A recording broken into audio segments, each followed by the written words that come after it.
struggling with non-duality, you are not alone. Non-duality can sound confusing, it can sound contradictory, and it can be frustrating, especially when you are genuinely seeking truth. If you have watched endless videos and if you still feel like you're missing something, or that the non-dual teachings are too abstract, you are not alone. In this honest and heart-centered episode, I'm going to share what it's really like to sit with the paradox of non-duality, especially after spiritual awakening. So stick around. I'm going to uncover some of the pointers that will help you see and feel clearly. Hi, my name is Julie Hoyle. I'm an author, a teacher, and a speaker. And my goal always is to share the truth and to support others who are waking up to the truth of who they are. So I'm going to put my hands up and say, in all honesty, I really did not get into the non-duality quagmire. I had, as many of you know, I had a spiritual awakening decades ago in 1989. I was gifted with Shaktipat Diksha, which is the awakening of the Kundalini. And this happened in a lucid dream, and it turned my life upside down and inside out in the most dramatic and beautiful and amazing ways. So all of that said, I was doing very deep and profound inner work. As a result of this awakening, I dealt with the shadow. And then after decades of continually really trying to figure out what I had been gifted with, there was a falling away of seeking an absolute recognition that the continual seeking cycle was not going to take me anywhere. And it was at that point when I deepened into the silence within my own being, and I began to see authentically that the place I was seeing from prior to the story was already it. It was what I was searching for. And then it was the end. It was the end of the end, so to speak. And it was only after that recognition, that self-recognition, that I really came across non-dual teachings, because I created a YouTube channel. The YouTube algorithm started presenting channels that seemed to fit with what I was doing. What happened is I started to listen to a few non-dual teachers, and some I resonated with, some I didn't resonate with. And importantly, what happened is that I, have been working with people for the last 20 plus years in helping them align with their intuitive knowing, to recognize their gifts, skills, and talents, to work with them on the shadow aspects of the psyche, and to essentially remain true to who they are.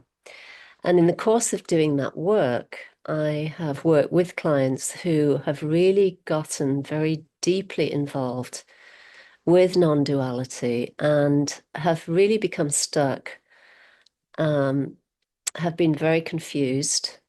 And in many ways, the continual research that they kept doing has halted their own, I don't want to say progress, because it's not really progressive, but it really kind of stopped them in their tracks. It got them stuck, and it created obstacles in terms of their own direct seeing and their own direct self-recognition.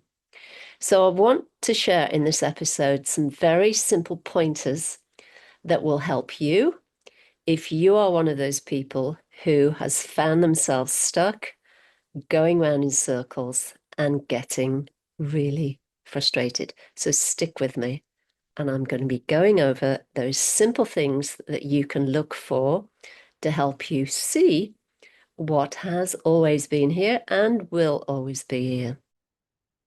So before I dive into the things that you can look out for those who may not have heard of non-duality or are not clear on what non-duality is, non-duality and non-dual teachings are based on the premise, the authentic premise, that everything is one consciousness, one self, one awareness, whatever term you want to give to totality.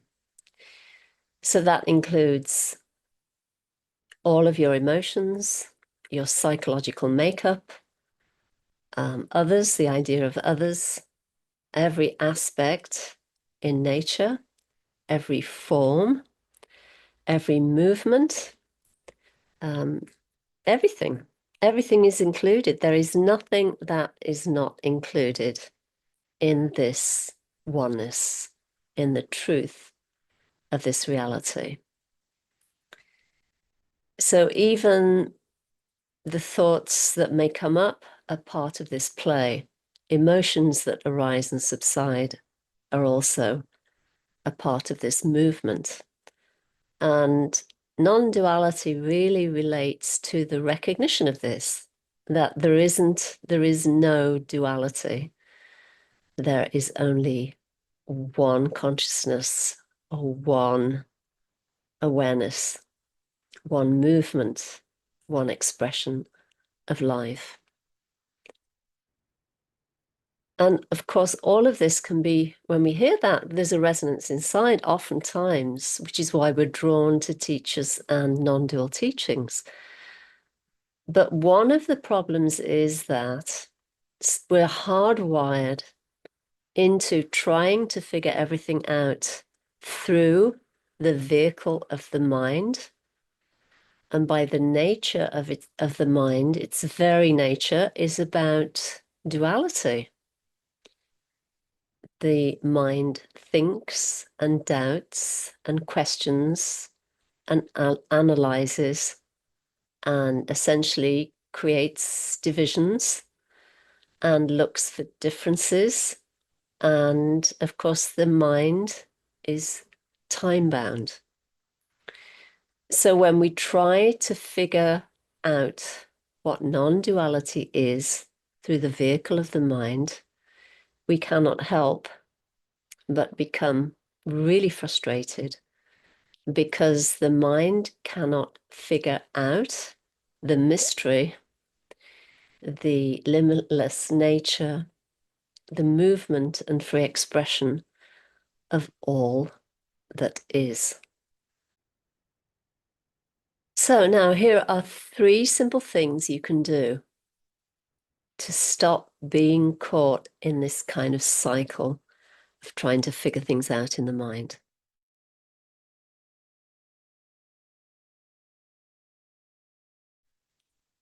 Number 1, when you come across a teacher or a teaching that keeps pulling you in, allow yourself to go with it and feel into the resonance.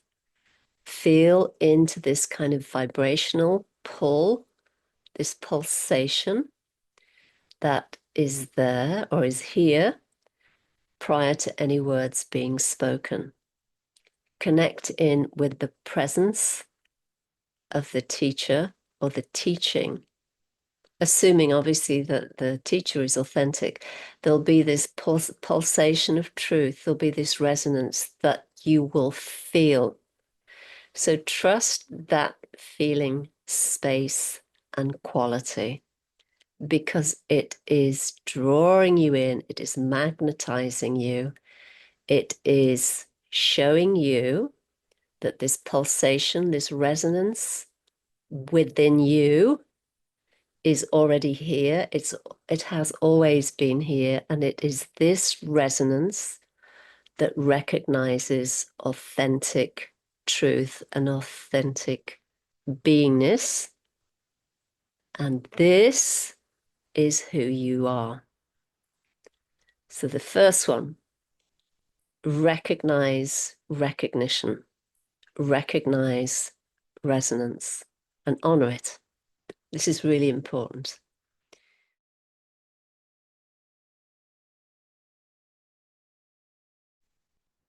Number two, stop trying to figure everything out through the vehicle of the mind, because you will never get there, wherever you think there might be. Just let it go. Even if you just decide for a few minutes while you're listening to the teachings, or you're watching a video, or you're reading a book, stop trying to figure everything out through the mind. So number one, resonance. Number two, stop trying to figure everything out with the mind. And number three,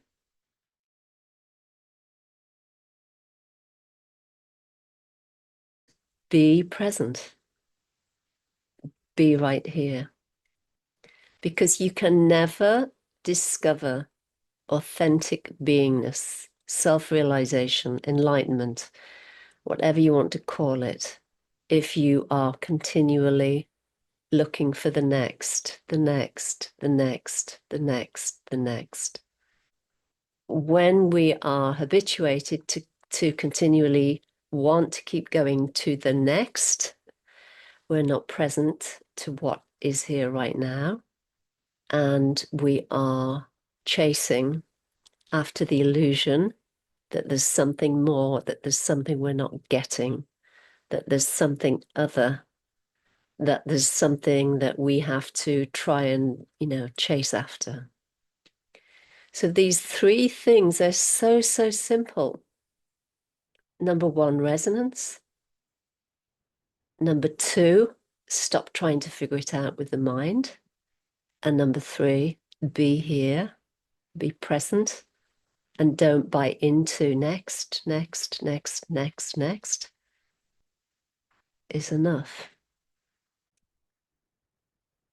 And let's face it, it's really exhausting to be continually seeking, trying to figure everything out with the mind, trying to have an action plan, trying to strategize your way into self-recognition. I'm sure you've tried all of that, and I can guarantee it doesn't work. So these three things will really help. Ultimately, the teachings of non-duality, non-dual embodiment, are not about attaining anything. They never were and they never will be. Non-duality, non-dual beingness is not a belief either. It's a remembrance and a recognition of what is here and what has always been right here. And the point too is that obviously we have to utilize language to be able to communicate. But the truth of who you are and your authentic beingness cannot be found in language. Language is just the vehicle. It's just what is used to being, to point to the truth of who you are. The deeper truth, the resonance, is felt prior to and beyond any kind of language.